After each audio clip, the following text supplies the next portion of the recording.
Hello there, and welcome to Shop Talk. This is your monthly dose of inspiration for selling vintage and antiques online. My name is Whitney, and I'm your co-host here with I'm Nicole. Oh, yeah. So if you've been around for a while, then you know that we have actually been doing Shop Talk for a couple years, and this is a completely new format. You also might notice that Nicole is actually sitting next to me. Where are you right now, Nicole? I'm in Kansas this week, so very excited that we're doing our first recorded episode together. Mm-hmm. It just worked out really well that way, and today we're going to talk to you guys kind of about how we are pivoting Shop Talk just a little bit because we really believe that it will serve you all better and be a better experience for you all, and we're going to keep bringing you guys conversations and strategies and tips on running a thriving business that gives you life without taking over your life. That's our new tagline. I really like it. Because that's the goal right now with everything. So, like I said, we're just going to talk about where we started, where we're at right now, where we're headed, including a very exciting trip that we're taking together that we'll talk about towards the end. So when was our first episode, Nicole? Our first episode was nearly 2 years ago. Wow. So September 13th, 2023 was our first episode on Instagram Live, and we've been doing episodes every month since. Except for this summer. Except for the summer. We took a little break, do some soul searching and child chasing in my case. It's pretty much this summer. I can't believe it's been almost 2 years. And we started this because both of us were getting a lot of questions in our DMs from other sellers who were trying to figure out how to run their businesses better. And listen, we're still very new. I've only been doing this since April 2021, so I'm at 4 years. And you started your shop before September 2020, but very slow and steady in the beginning. So your 5-year anniversary is coming up. That's wild. Oh, that's so cool. I think it's like September 2nd or 3rd, somewhere around there. I have to look that up. But it's exciting. So we felt like they were just, again, so many people asking us for help. And I'm like, we don't have all the answers. We're learning as we go. But why don't we share with everyone as we're learning? It felt more, not that we were like the experts, but setting ourselves up as we're learning along with you and we're willing to share that with everyone. And then we're bringing on great guests to further our knowledge and expertise, as well as provide you guys with information too. So it's been great for us, and hopefully it's beneficial for you too. We started off, we kind of did like a quick start mini series at the beginning, and I think those first 5 episodes are still the most popular out there on YouTube and Spotify, because initially we just got on Instagram Live and we would record the lives, we would talk to people. It was great because we could interact in comments and with everyone as we were recording, and we started with how to sell vintage, and then how do you run your first Instagram sale, and then how do you ship, how do you get money, how do you get paid, just the very basics of knowing how to do that. And it just grew and grew because we saw so many shops were struggling to find that information and find people willing to share, and also customers were unfortunately having some negative experiences with newer sellers just because they didn't have the resources and tools they needed to give those customers a really good experience. And that there were just so many, and I'm one of those COVID babies as far as like started my shop coming out of COVID. Yeah, definitely. I mean, I think it gave us the opportunity, at least in my case, when I was let go from my full-time job, it gave me the opportunity to actually like test it out and see how it would go, type of a thing. And thankfully, I mean, knock on wood, everything's going smoothly, and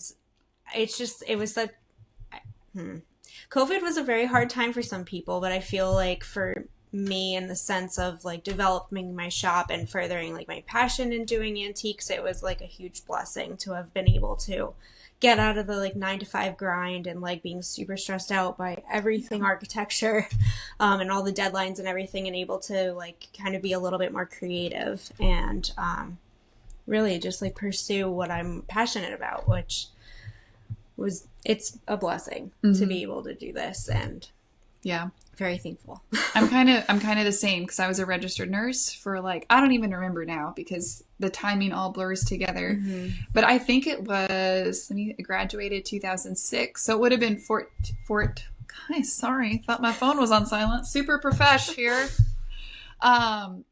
So going on 14 years, I think, and I was definitely burnt out. And then with the school closures and everything up in the air with my kids, I had 2 kids at the time, and I was like, I just got to step back and prioritize taking care of them. But also I cannot not work. I can't either. It's just that constant need for challenge and something to get my synapses going, you know, and it really just fell in my lap. I saw other people doing it, and then I'll just sell a few things on Instagram that I find at the thrift store, which is why I was called Thrifty Whitney originally. And the funny thing is, I fell back in love with antique and vintage and the hunt and everything, but I really love running my own business.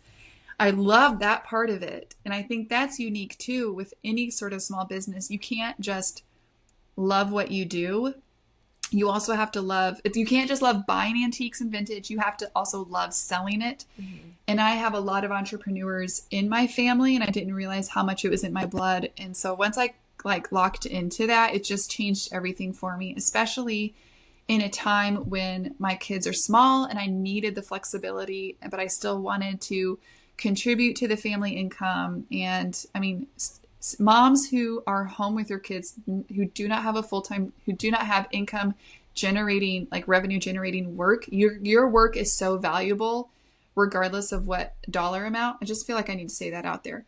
And also for me, there were just extra things. I thought, if I just sell X number, 10 things a month, then, I could pay for this. And I found that really enjoyable.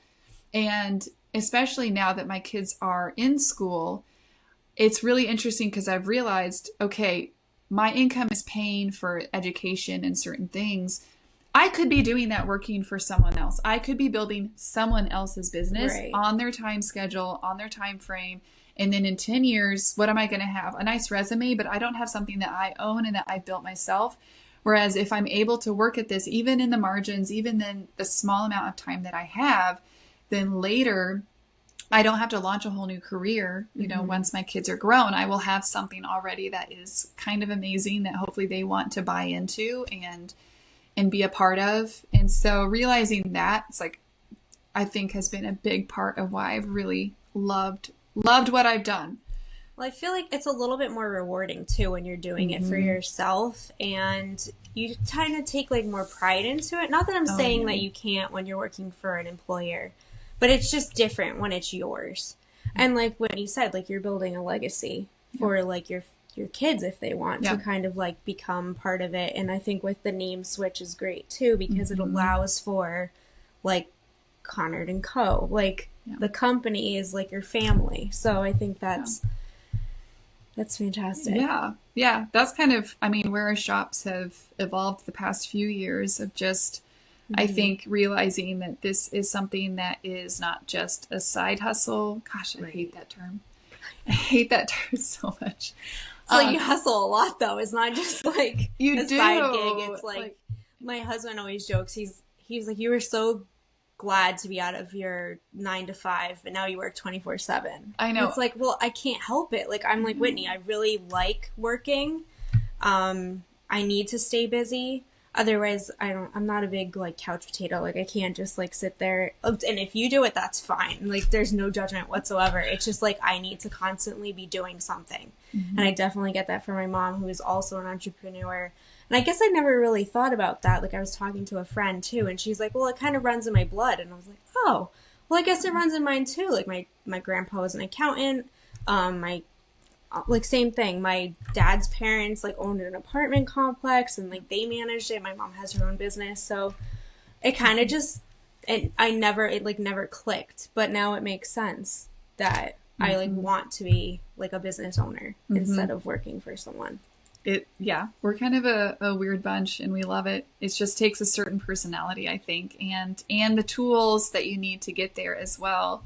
And right now you'd still do architecture work, consulting, contract. And now I'm maybe that's your side hustle. The antique. I think that is the side hustle, and it didn't, and it wasn't supposed to be that way, but so I guess you would call it freelance. I don't really know what to call it because I only work for the one contact, the one architect.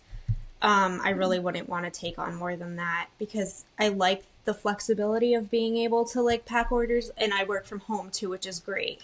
And it's like week by week, if I say like, oh, I need Wednesday off, well, Wednesdays are like my shop day, but really my shop days are every day. But that's the day that I work, like I don't have to worry about anything else besides like business stuff. So like catching up on like bookkeeping or like sourcing or packing orders or sale prep or whatever I need to do. But then working like the rest of the week, I don't know, I love architect. I don't know if I would give it up completely. So for now it's like working, it's just trying to find like that balance of, okay, well if I spend the mornings doing this, like I have to like fit both in. So that schedule. And there are so many, I think most of the vast majority of people who are watching Shop Talk and tuning in, it's not their full-time job. And a lot of people want to make it their full-time job. And your full-time job might be caring for parents or grandparents or children or whatever it is, you know, and this is something though that just, like I said, gives us life. It gives us life. It doesn't suck the life out of us. So, and I feel also that so many of our guests that we have brought on, we're going to talk about some of our favorite ones, which is so hard because I'm like, every single one is my favorite one. Everyone has been really knowledgeable about what they were talking about, and it's just so exciting to like get people on here and having a conversation with them and getting to pick their brain a little bit on the subjects that we're talking about. Yes. Especially subjects where we look and we say this is a weak point or this is something we want to learn more about, and so this is someone that we're going to bring on. For example, Marcella from Brass Antics was one that we brought on for episode 6, and she talked about branding, and she is someone who sells vintage not as her full-time job. She's a branding specialist, kind of like you, where she loves both parts of that. And then we had her to talk about brand identity, and it was like a light bulb moment. And it finally kind of pushed me to finally say, okay, I'm ready to rename my business and move from Thrifty Whitney to Conard & Co. because the vision that she cast for like, this is what your business can be, just felt so powerful, and we were able to work together. So that's definitely one of those highlight moments where, you know, a guest led to some really great personal experiences. I know you had that too. We both, it was so funny. We were like, okay, we have to think about our favorite episodes, and we both were like, Marcella. It was like the first one I think that just like came to mind. But that was, again, that was something that like I would like to learn more about, like especially like graphic design and things like that. That's what interests me, like the creative aspect of it.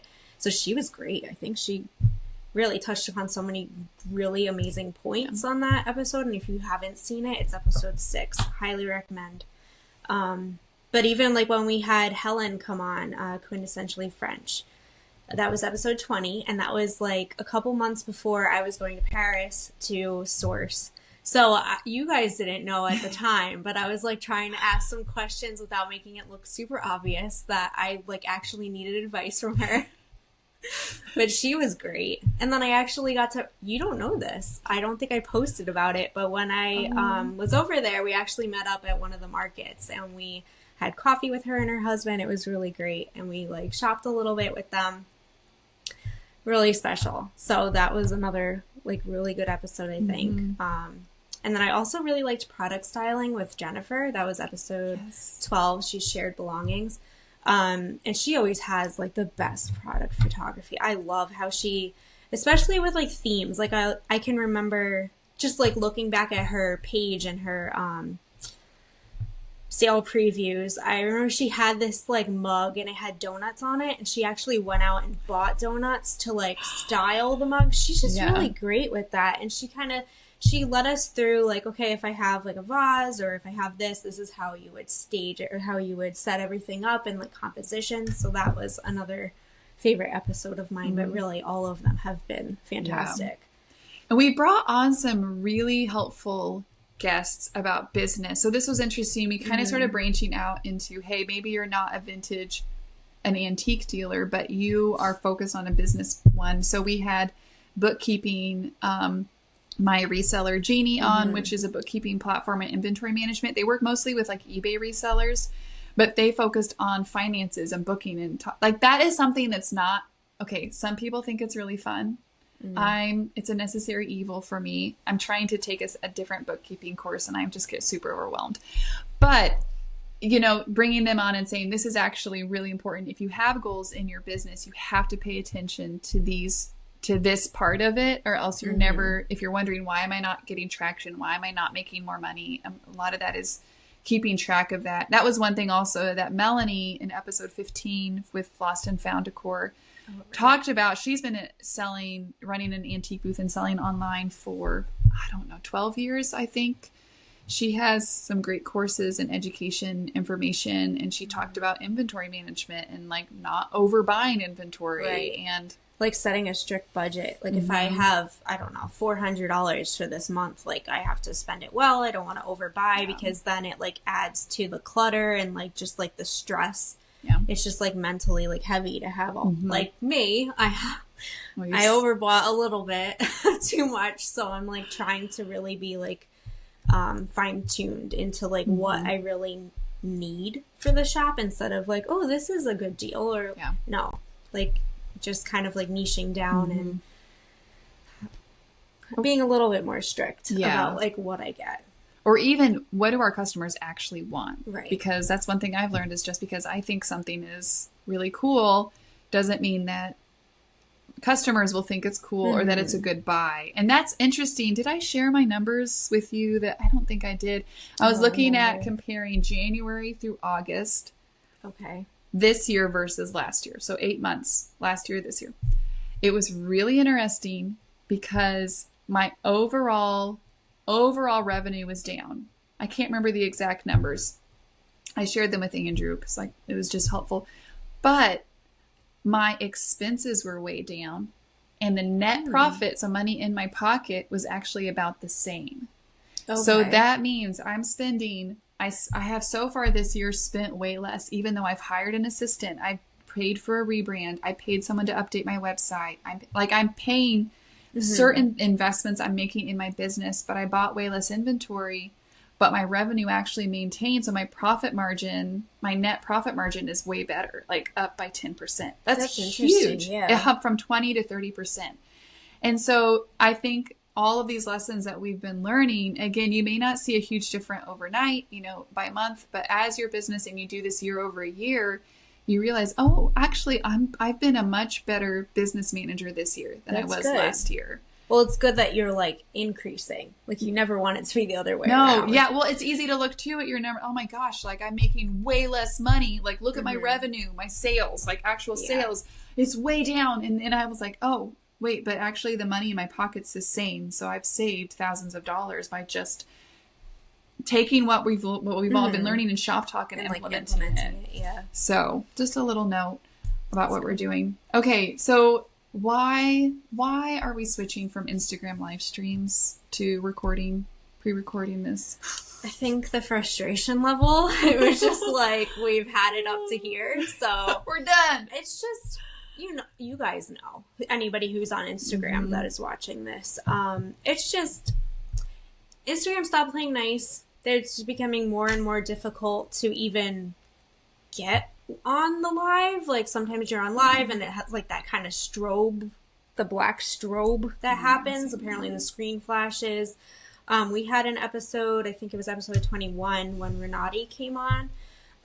Kelly Ellis from Renati was talking about their app for inventory management, and I couldn't even join. So Whitney was hosting and Kelly got on, and then no matter what I tried, I restarted. I uninstalled the app. I reinstalled it. It just it wouldn't let me on. It's just, we don't want that to happen with a guest. Maybe we have it all set up and you guys are all excited to watch, and then we can't go live. And then one episode didn't even record. Yeah. So we did it on Instagram Live, and then typically you can save it as a reel afterwards, and then Whitney will download that file and be able to upload it to YouTube. But it didn't even save, and we weren't able to even go in the archive to get it. So it's just, we're trying to avoid any potential issues in the future. So hopefully this will be more streamlined, get you the content. And it's honestly, I feel it's easier on YouTube to watch a horizontal format too. So recording on the laptop, it's just, hopefully it's better for you guys. I mean, you're always more than welcome to submit any questions you have. We're still going to post the question box with the announcement of like the topic that we're going to talk about next. So you can kind of get that almost like live Q&A aspect of it, even though it's pre-recorded. And then if you do have any questions, obviously you can feel free to either message us or comment on YouTube if you want to hear more, or if you need information on something we mentioned that we didn't provide in the show notes. Yeah. And there is an option which we are going to explore. We haven't launched it quite yet because this is such a new platform. And you guys know that we have been very focused on like slow organic growth with Shop Talk, as far as just adding one thing at a time slowly, because we really want to focus on high quality. And that's really what Instagram came down to. It finally came to a point where Instagram was limiting the quality of content and experience that we could offer you. I don't want you guys sitting there for 5 minutes while we figure out how to get someone on the live. It just wastes everyone's time. But there is an option where the platform we are using, we can live stream it onto YouTube. And so that's something we'll explore. So we may be able to introduce that in the future to put everyone so that you can join us live. So just stay tuned, because we do really enjoy that part of the engagement. It's really fun. It just, and the tech difficulties as far as downloading the files and upload it's messy. I'm not even going to get into it, but it was not fun. Yeah, poor Whitney had to do all of that. It's not fun. Solo. Yeah. So that's that is where we're moving now, as far as with Riverside is the name of the platform that we're using. We are going to be able to schedule these and even like cluster, episodes and recording together as well. And at least once a month have a new episode. I think we're going to try to have one, and we might even have 2 in September because of some exciting news we'll mention in just a minute. But it'll still come out on YouTube. You can still listen to it on Spotify. We're going to work on getting it onto like Apple Podcast and all the other podcast platforms. And then we might even do like special bonus episodes on Instagram where we have live streams and do things like that. So it's going to be really, really fun. And one of the big episodes that we're going to have this fall will be a recap of our joint trip to England. I can't help myself. Okay. We're going to England together. I know. It's so husbands. Crazy. So Whitney was talking about wanting to go, and she's like, well, I don't want to go by myself. So I was like, And then she was like, okay, well, I asked Andrew to come with me. And I was like, well, can I like crash your trip? So both of us are bringing our husbands, and it's the first time Sean or I have been to England. We've never been before. He had a layover there once, I think, for like travel, but I mean, you don't leave the airport. No, that doesn't count. So it doesn't count. So we're really excited, and hopefully we'll bring back lots of goodies for you guys too. Yes. We're going to have a couple people on this fall before we go that to talk about shipping and tariffs and all of that to help us figure out. Because right now we are recording this on Wednesday, August 27th. This is 2 days before the de minimis exemption gets deleted from existence, which means that we are navigating, figuring out customs and duties, etc. We're getting there. We're figuring it out. I'm so thankful. If you are a dealer who has messaged me information and helped me, thank you so much, because I just cannot tell you how encouraging it is to have other dealers saying, no, you can figure this out. You can do it. They see, I think that's something, it's like to have someone see the capacity and potential and to encourage and give the tools that we need is just, it's huge, because it's like a full-time job just trying to figure out some of the business aspects of it. Oh man. So it is, you need that reassurance every once in a while. Yeah. So we are going to be there for Malvern and Sunbury Kempton. I'm just fingers crossed. Those are the 2 fairs that we're planning to go to. So if you are a UK dealer and you would be willing to do like a private buy with us or a call or meet us at the fair, if you have a stand at the fairs, let us know. We're so excited just to go. For us, this is a big networking opportunity. More so, I'm really focused on, this is like a reconnaissance trip where we're just going, what is possible? What are prices like? What is it like to navigate and get around the city? And we're going to be staying outside of London, mostly staying in sort of we're not really going to be in London a whole bunch, but kind of like the lower Midlands, Oxfordshire, up through Malvern is probably as north as we're going to go. But we do have a lot of shops that we have bookmarked. And I know some people have already reached out and said they wanted to meet. And I'm just so excited to meet people in person. It's just my favorite thing. So we will be doing a recap of our trip after we get back. Probably that'll come out in November. And if you do have any questions or topics that you want us to cover, then definitely let us know. Send a message, a DM, or anything like that. We did get a couple of questions on Instagram that we were just, because usually we do an open Q&A at the end of every episode. So some of the first question that we got was what to do when you fall off the momentum wagon and have trouble staying consistent and motivated. That's hard. That was a really hard question to think about. Honestly, you just need to take a step back and just think of how can I get myself back on track? And maybe just do a quick, for me, lists work for me. So if I do a little quick little outline kind of what I need to do in order to kind of get myself back into the swing of things, that helps.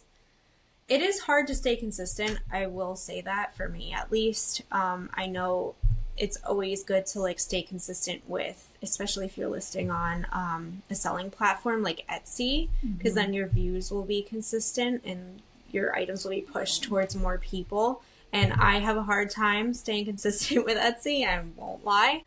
I think you have a schedule that a list of steps that you take. And then instead of saying Mondays, I'm going to take pictures. Tuesdays, I'm going to edit the pictures.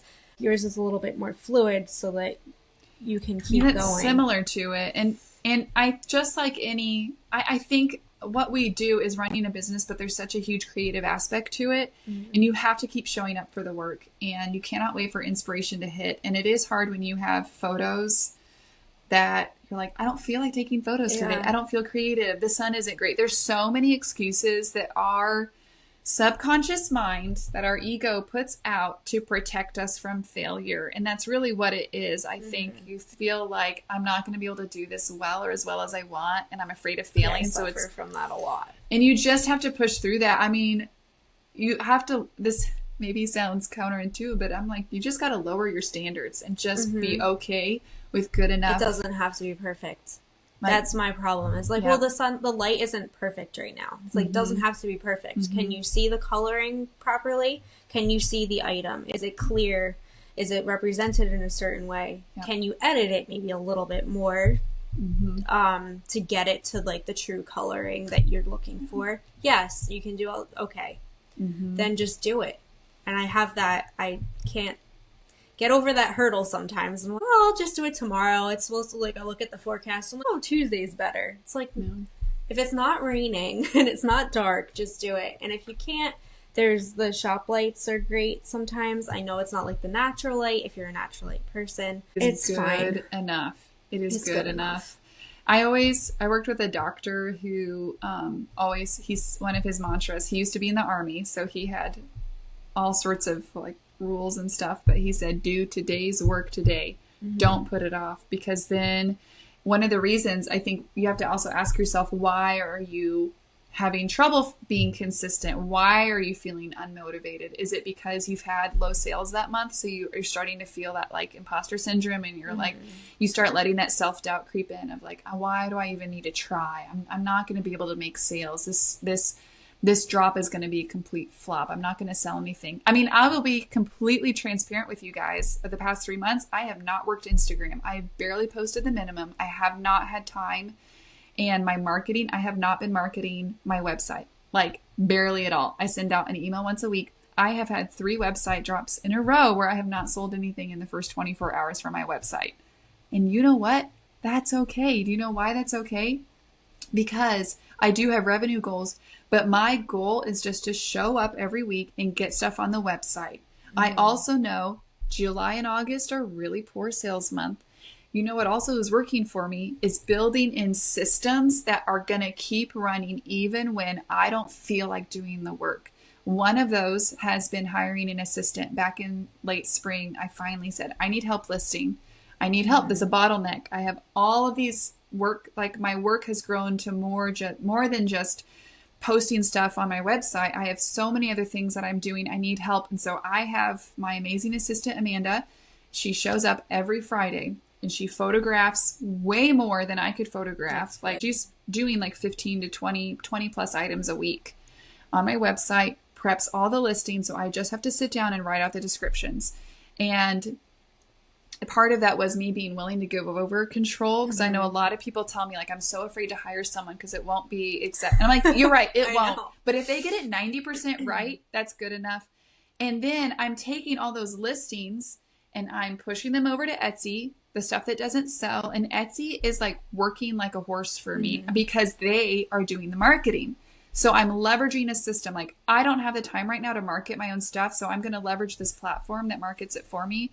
And my Etsy sales have been really, really good. My booth also has been working really well for me. That's amazing. So I think it's also important to think about what's the bottleneck? Why am I feeling that way? And how do I set systems in place to where it doesn't matter how I feel about the work. I'm going to do it anyways. And then that will come back. The motivation and the inspiration will come back. I'm also, one of the things that I'm doing this fall is I'm doing an Instagram course, Grow the Gram, because I'm like, okay, this will be a great way to jumpstart my Instagram and get me a strategy in place.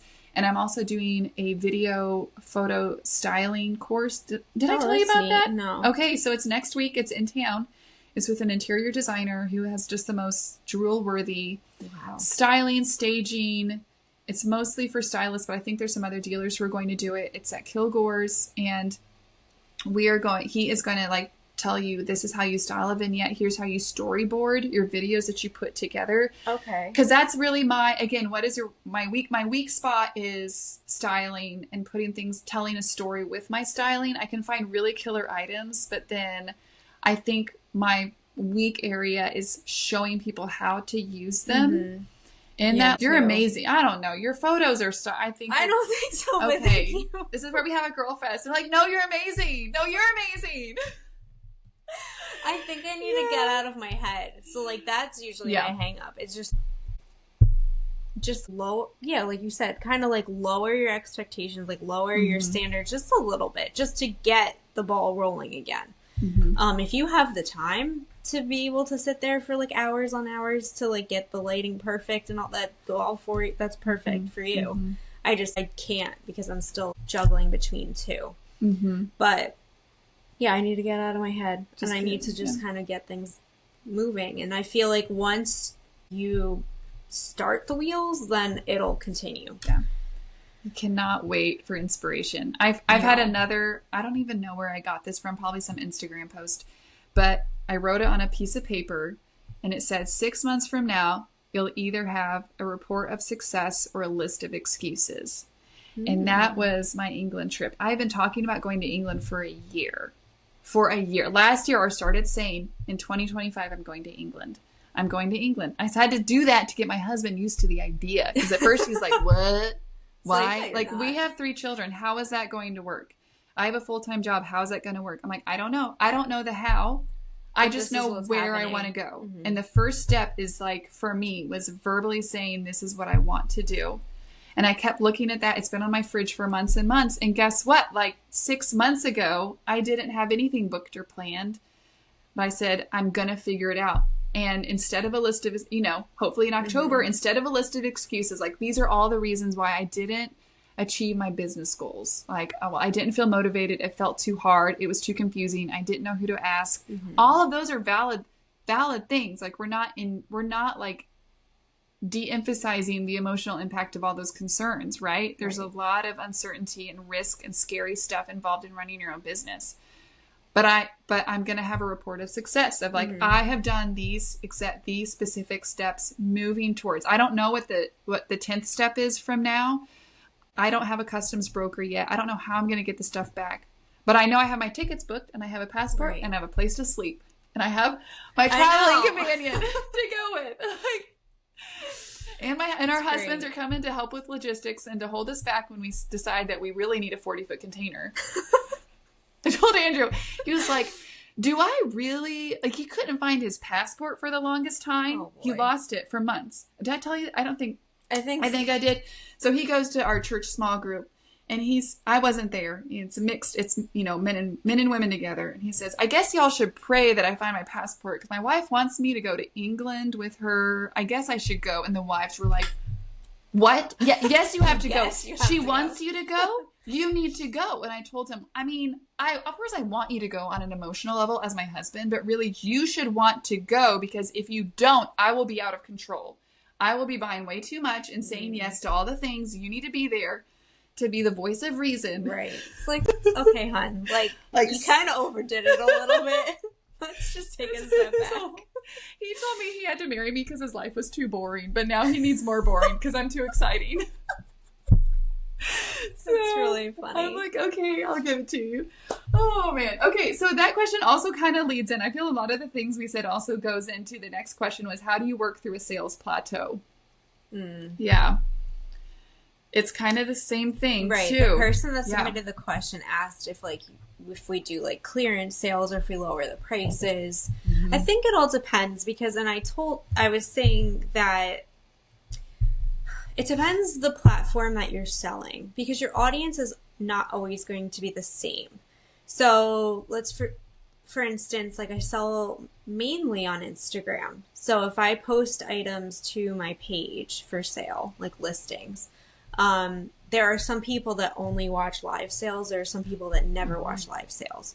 So I can bring something to a live and it's like crickets, or I could put it on my page and I have like a claim with like 10 backups. So I would suggest changing the way that you're selling things because I had something on my page for months and I think I brought it to a live sale and there was, I guess, the right audience and two people wanted that item. So maybe Instagram isn't your thing. Maybe it's more like Etsy or if you have a website, but it's good that like Whitney has things on her website and on Etsy too. So if she's targeting towards a larger audience, but maybe you don't do that. Maybe you do in-person sales. So shuffle it around a little bit, I would say, before you lower a price. Because, you could always lower the price if you have the right sales margin, but I feel like try for it. If you're like, you want to be competitive with the pricing of other people too. You don't want to drive down the value of an item. So if somebody's selling like an ironstone pitcher for like $90 and that's like pretty much the going rate, you don't really want to go in at $60 just to move it because then it kind of like depreciates the value of that piece. Yeah. It's all like what works for you and like maybe you bought it low, but I would just say like try to be positive about like send all those good vibes out there and like hope that like maybe changing the platform in which you sell will probably find the right person. If stuff isn't selling, most of the time the price is not the problem. Right. And that's, I think, what you're trying to fix is you're saying, well, if I'm not making sales, the price must be the problem.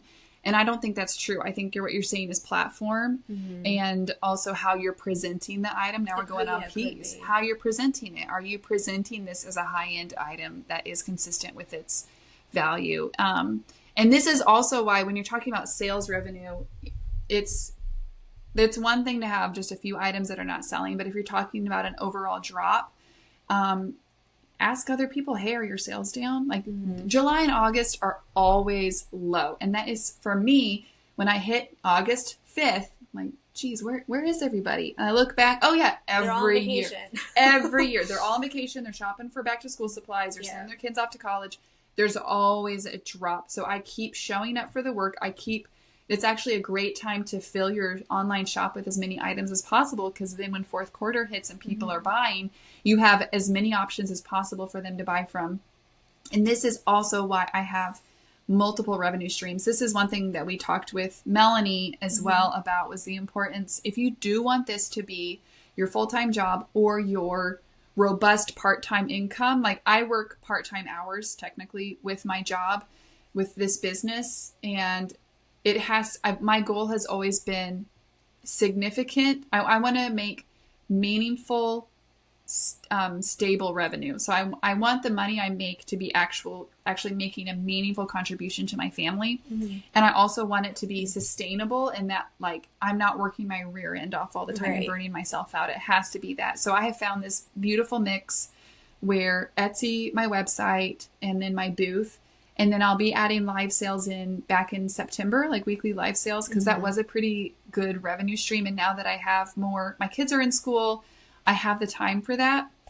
And I have the assistant to keep helping with the website listing, so I can give my time more to things like that. But I have seen weird, like crazy things. Like one month this summer, my booth made more money than my website in sales. Oh, wow.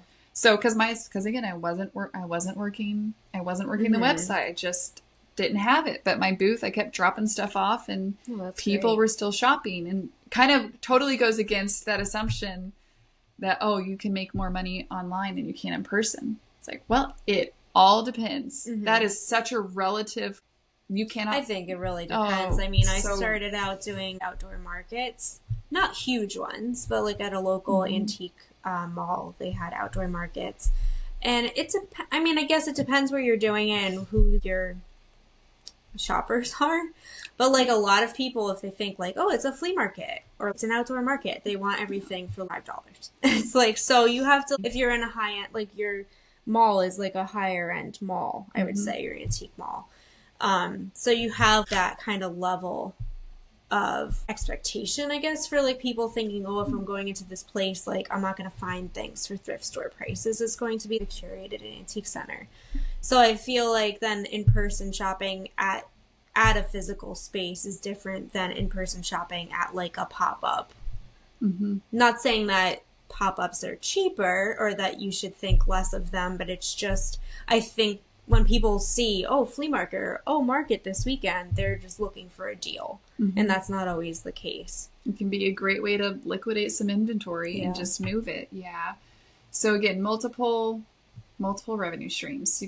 Please do not put all your eggs in one basket. This is my one thing I ask of you. If you are only on Instagram or only on Etsy, which I love Etsy, I love Instagram, think about adding in an additional platform to drive some more revenue in, because I get so nervous. I get incredibly nervous when I see sellers that only have the one thing, because it's so risky.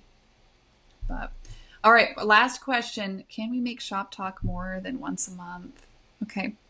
I think we kind of talked about this, and we said, let us settle into the new system. Mm-hmm. I think this has been great. Just recording has felt very low stress, and it's definitely easier sitting like side by side too. I think need to fly here once a month. We can take turns. We could record like several episodes when we're together. A lot of people do that. They do. Oh my goodness, we should think. I think we could do. It depends. We'll see how it works. Yeah. But also, if you guys provide us with topics to talk about, that's another thing that like we might not struggle, but like that might be holding us back, is like, okay, like how many things can we talk about, or like who can we have on? Like maybe if there's like a certain guest that you guys really want us to like interview type thing to provide information, submit those requests. If you want us to talk about XYZ, like just let us know, because then it's easier for us to be like, okay, well, this is the list of all the topics we need to cover, a list of all the guests we need to bring on. Maybe we need to do more than once a month because we have more than 12, and that's already a year. Yeah. And one thing that a couple people have asked about was starting a Patreon, which is a website that you can subscribe to. So it's sort of a way to support podcasters.